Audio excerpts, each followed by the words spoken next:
Hi everyone, my name is PK and here I've got Troy Daly with me. We'll be going through about how Troy and his partner bought a fantastic investment property in Adelaide. Real quick, the details are purchase price 407,500. The yield is just around 5%, so the rent is about 400 a week. So positive cash flow, tick tick. It's subdividable, and you would not have got this property at this price if it had been on domain or real estate. So it was off market, which I just came to learn literally 2 minutes ago, which is always good. Put a smile on my face. So obviously, guys, like, let's not beat around the bush. We're going to be talking about the property investment accelerator, but I would love it if you stuck around because we're going to be dropping some value bombs, how Troy got it off market, how he got a subdividable property, how he identified a suburb that hadn't grown too much, and how he did all this. I'm in Brisbane, Troy's in Brisbane, how he did all this interstate without needing to catch a flight or needing buyer's agents. And we might go into that a little bit cheekily as well. So stick around, and Troy's a really good guy. So you're going to get, it's going to be an exciting interview. Do you want to achieve wealth and passive income through property investing? PK Gupta, host of Oz Property Investment Mastery, will help you achieve passive income by buying top 5% growth and positive cash flow property and building a portfolio using data without you wasting months of time doing research, spending weekends at inspections, or dropping $10,000 to $20,000 on buyer's agents each time. So if you are confused and overwhelmed by the amount of contradictory information available online and don't know where to start, then this show is for you. So thank you so much, Troy, for making time. And before I ask you the first question, I just wanted to say, and I didn't say it to you yet, but thank you to you and your partner for trusting me back, so many months ago. I remember that phone call. I appreciate it a lot. No worries at all. Thanks for having me. Cool. Let's get into it. So I don't know how much you're comfortable sharing, but maybe just paint the picture of who you are for everyone who's watching. Like, you're obviously in Brisbane. What do you do? What did you do? What's your kind of life situation? Of course. So when I actually started the course, I was in retail. I was a sales, just retail sales at a skate shop. I knew I wanted to invest in property, but there's a lot of mixed information. I wanted to, narrow down and figure out where I wanted to invest, how I wanted to invest, come up with a bit of a strategy. That's when I stumbled across the Facebook group many, many months ago, probably 12 months ago, actually. And through there, I figured it out. The course is actually available and it was a thing. Got in touch with PK through the course, actually identified that being a buyer's agent was actually a thing. I had no idea that they even existed. Since then, I've actually become a buyer's agent here in Brisbane, which is pretty funny. But no, loving it, absolutely loving it. So that's sort of the story of where I am when I started and where I am now. Yeah, perfect. And so I guess the question is, you stumbled upon the Facebook group and you were like, if you don't mind me saying, you were like, green behind the ears, right? Like brand new. I remember that initial phone call. Like, no one wants to be scammed. No one wants to be taken for a ride. All the questions that I had when I was starting in property, you had as well, you and your partner. Like, what kind of got you over the line, before we get into the details of the deal and how you got the deal? What got you over the line to actually build that trust and like invest in me, essentially? Good question. I think probably because what you were teaching and what you were adding value to people wasn't your standard cookie cutter property investing advice. It was different, which I guess made us a little bit more worried in the beginning. But I was speaking to family, speaking to my mum, and she's like, look, do it. It's what you want to do. You want to buy a property. He's got thousands of people that recommend him, follow him. What's the worst that could happen? And I was like, you put it that way, why not? Let's do it. And then we jumped in. Here we are.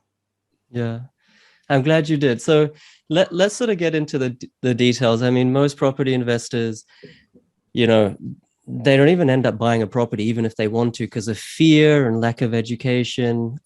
What to speak of buying 5,000 miles away from where they live? It's pretty amazing what you've done. Like, let's kind of call it for what it is.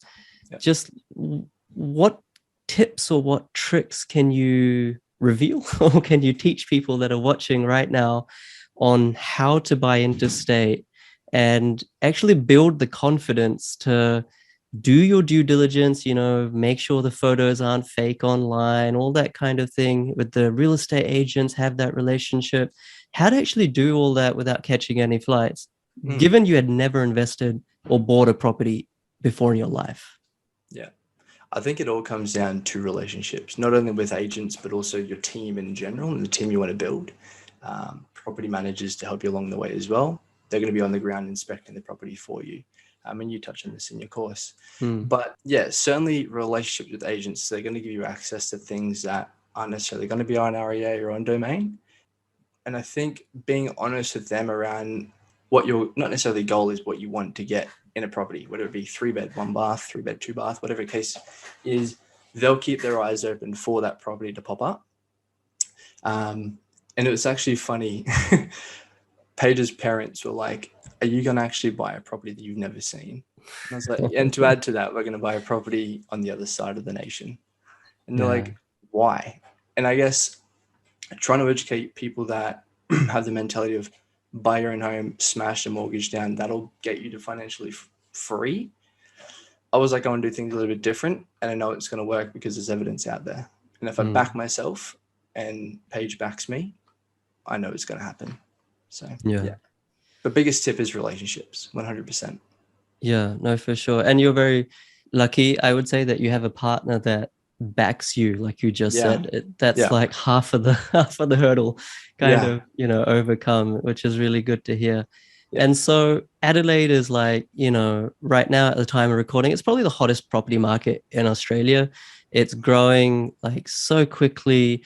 In fact, it's hard to buy there. Like I would actually say it's hard to buy a property in Adelaide, not, much less one of these suburbs that are just booming through the roof.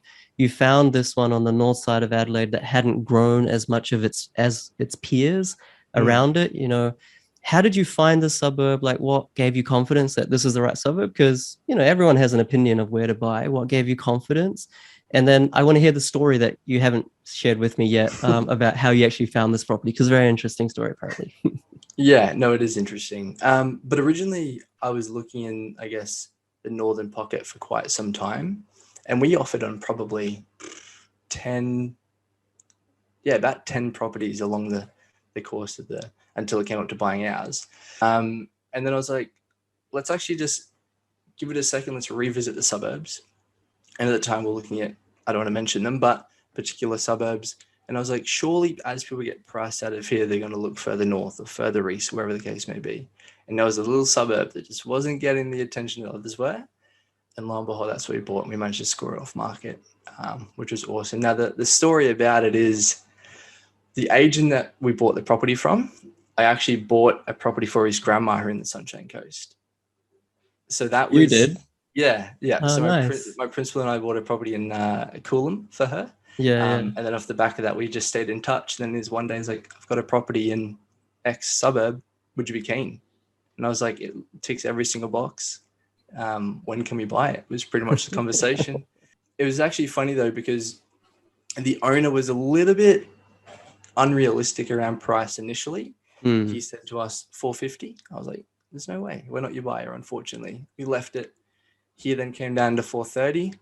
I was like, if he's willing to drop 20K in a day, surely there's more in the tank. Again, left it, just allowed them to come to us, and then sort of negotiated at that 410. Then after building a pest, managed to get a further 2,500 off, which was great. That's really good. And for everyone who's watching, I want you to really connect with that point of patience. Of course, you said that you kind of almost are on the brink of giving up, but if you are, like, you've got two options as a property investor. You can either buy in a cooler suburb where the data is trending well, but it's not quite where we want it to be. And you'll get the growth, but the growth will come 6 months later, 12 months later, but it will be easy to buy. Or you have the option to buy in a red hot suburb where you're going to get the $10,000 gain every single month from the moment of purchase. But the downside is going to be incredibly hard to actually buy, because everyone wants to buy. That's the definition of a hot suburb. So it seems like you started off with, wanting to buy in a super, super, super hot suburb. You were missing out, but then, using the mentorship, everything else that we've talked about, you kind of shifted or pivoted to say, all right, well, I'm okay not to have $10,000, $20,000 of growth every single month, but let me at least get into the market. And then I know it will come, and it is coming. We know this in those sort of middle to outer ring suburbs on the north side of Adelaide. We're not going as far as out as Elizabeth. But before that, the growth is, it's spurring on now. You can't, I correct me if I'm wrong here, Troy, but if it was on market, if it was on real estate or domain, do you think you would have got this at 407,500? No. The agent, even afterwards, I speak to him quite often. He's like, mate, that should have been 450 property. There you go. And you wouldn't even be able to get anything after building a pest because it would have been 17 other offers that we could have just fell back on. I was like, well said. Thank you. So this is a great thing. And look, credit where credit is due. Troy, you're a buyer's agent, and probably a very good one. Relationships, whether you're a buyer's agent or whether you're not a buyer's agent, you have to work the phone calls, right? It's not a part-time job or a full-time job, but you need to establish relationships. Not hard, but that's what you need to do to be able to buy in these super hot suburbs and get stuff off market. And Troy, you mentioned that it was subdividable. So you're like brand new to property investing, but you're already buying properties that have subdivision potential. Like, just walk me through that. Well, we work with a lot of developers at work. So I sort of understood, although the zoning and code is different down there, I sort of have a rough idea of how to tackle it. Look at FISOs every day. So that sort of is like, I think we can do this. We'll wait until it actually stacks and pull the trigger. Yeah. So why don't you probably know more than most of the listeners or watchers of this video. Why don't you just take us through, maybe I can learn a thing or two as well, how you identified the fact that it was developable, and the steps that you went through or you'd go through to identify that it's profitably developable. Because, you can buy 1,000 square meter block of land. It's subdividable, but that doesn't mean it's profitably subdividable. So how should one, in your shoes, who wants a growth suburb, positive cash flow, buying off market, how should they go about trying to find that fourth aspect of the diamond property that it's subdividable? I think getting in touch with the local council and just speaking with them around what a property needs to be to tick the boxes to be subdividable. In Adelaide, 18 meter frontage, 600 square meter block is what it is, or at least it was 2 months ago when I checked. And it's actually funny, I built the relationship so well down there. I actually had a town planner's direct number for Salisbury Council. So I never had a query, give her a call, get on the phone, just ask the question. I actually had a bit of a heart attack when it came to going unconditional. My conveyancer said, there's actually an easement on the block we didn't pick up on earlier, but it's Crown law for housing SA. So they were saying 30, 40 years ago, subdivision company pretty much subdivided all the blocks out there and then put an encumbrance on the block, which didn't enable you to subdivide any lower than 600. And I was like, well, there goes that. There goes my fourth box, if you will. But then I contacted Housing SA and said, hey, look, I'm purchasing a property in X. However, there is an encumbrance. And he pretty much says, look, ignore that. We get those come across our desk daily. We literally sign them off and send them on their way. So ignore that. I was like, oh, thank goodness. But there was a little bit of, bit of a heart attack in a way. I was like, well, one of the biggest reasons we purchased it is because of the subdivision potential. But moving on to when something is like feasible or stacks, trying to buy something at the moment that is feasible and stacks is really, really hard. Initially, straight off the bat, it's doable, but it's really, really tricky.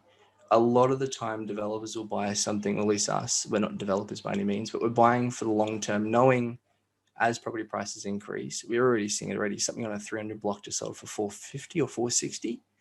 So as soon as those numbers make sense, we see the margin that we're after all costs included, including subdivision costs, knocked down to the property, services connected, things of that nature. We'll then start talking about it. And by then, fingers crossed, building costs will also decrease because obviously those are sky high at the moment too. Yeah. But I mean, speak with developers every day. I literally had a phone call with one earlier. We bought a property for him in Maruka that you could subdivide with city views. And he's like, does it make sense to sell the land as is or should I do the build? I said, it makes almost a 15% difference if you do the build.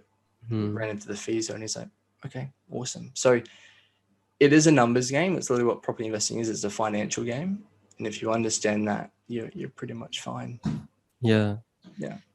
Amazing. And I think the other thing is, you, like you said as well, you don't have to subdivide straight away. Correct. It might not be commercially viable. Maybe the developer's margin's like 15%, 16%. You might want to wait 2 years till it creeps up to 20%, and then you pull the trigger.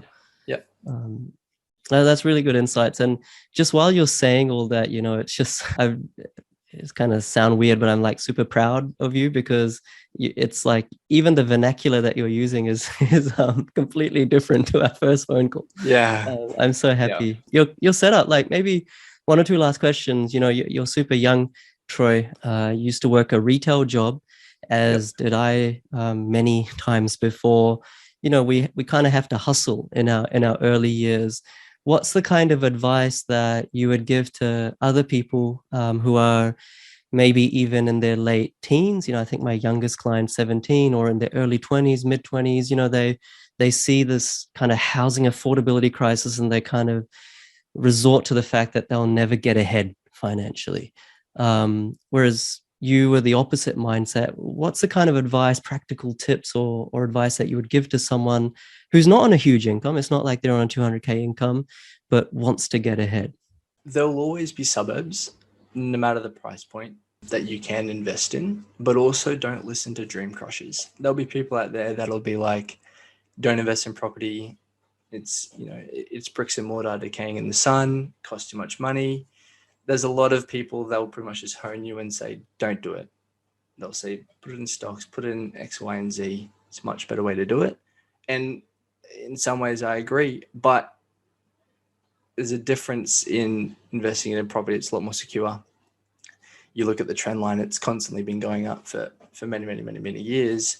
But the biggest thing I would probably say is just learn to save your money, in the sense that just because you get paid $1,000 doesn't mean you need to spend $1,000. Just learn to be a little bit more sensible about it, and then just put it somewhere that you can't necessarily touch it, or touch it easily, whether it is in a index fund, or wherever you want to put your money. And then over time, when you get to the point, make sure you're liaising with your mortgage broker. As soon as you have your deposit ready, pull it out, buy, because instead of timing the market is what matters. And you probably hear that literally every single day. But it's a saying that I love. So just, there'll always be a suburb for you to buy in. Don't get caught up on people saying housing crisis, you'll never be able to get in. How are our kids meant to buy? You'll be able to buy. Yeah. No stress. Such refreshing advice, because we have this concept. Brisbane's still affordable, where we live, but Melbourne, Sydney, you have this concept that housing is just too far gone. Probably Brisbane as well. In 5 years' time, it'll be like that, median value well above $1 million. There's no way, but there are always suburbs, and you can't get that place in Ascot, or you can't get that place in Bulimba in Brisbane, straight out of uni. You got to build up your asset base. Do that outside of Brisbane. Do that in regional areas or other capital cities. And then you will have, if you're disciplined, and if, the stars align as well, you will have the wealth to buy that place in Bulimba, if that's your goal. Yeah. And it's actually funny, because the biggest issue we had was identifying the suburbs. We wanted to buy in our backyard, but we knew it wasn't the right decision. Well, after doing your course and listening to many others, they said, don't buy in your backyard, look for other suburbs. And I was like, how am I going to identify other suburbs that have legs or has the potential to grow? But what you teach is almost priceless. So, yeah. Yeah, and I'm not paying Troy anything. In fact, he paid me. Correct. All right, and you kind of like answered the last question, but the question was going to be like, just truthfully, like with no BS, like the course is not cheap. And especially not for a sort of young 20-something.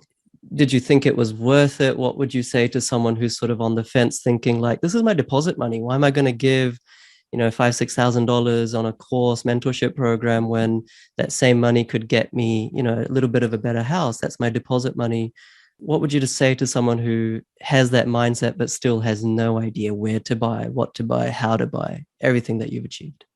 Yeah, I think that $5,000 to $6,000 invested into the course would be better off than investing into a property that it will be a lemon, almost. Like, to put it bluntly, sure, it may be your deposit and you may be able to buy now with it, but extracting that 5,000 to 6,000, investing in yourself, identifying how to invest, where to invest, yeah, like I said, should be more than 5,000, 6,000. I'm glad you don't charge more, otherwise we wouldn't be having this conversation. but no, it's good. But yeah. Yeah, no. Hopefully I answered the question. But Yeah, you did. But no, it's a great course. People that are out there that are on the fence, just do it if it makes sense, and if it doesn't make sense, just hold off until it does. Yeah. No, that's absolutely right. Get educated. There might be a chance that you can do it yourself. Give that a crack first. I'm sure you gave that a crack first as well, Troy, you and Paige. But if you can't do it and you want to do it, then the value proposition just stacks up. It's a no-brainer. Yeah, exactly. I've got books full of property stuff, and then what you taught in your course pretty much cancels out the books. So, okay. Yeah. All right. Awesome. But again, you're not paying me to say that, so. No. And just a sort of a shameless plug. You didn't ask for this, Troy, but I'm kind of proud, even though I speak so much about not needing a buyer's agent, and I hang my reputation on that for investors. There are some people that have zero time in the week. Like, if you have some time, 4 or 5 hours a week, you don't need a buyer's agent. That's my firm opinion. I'm saying that in front of a buyer's agent.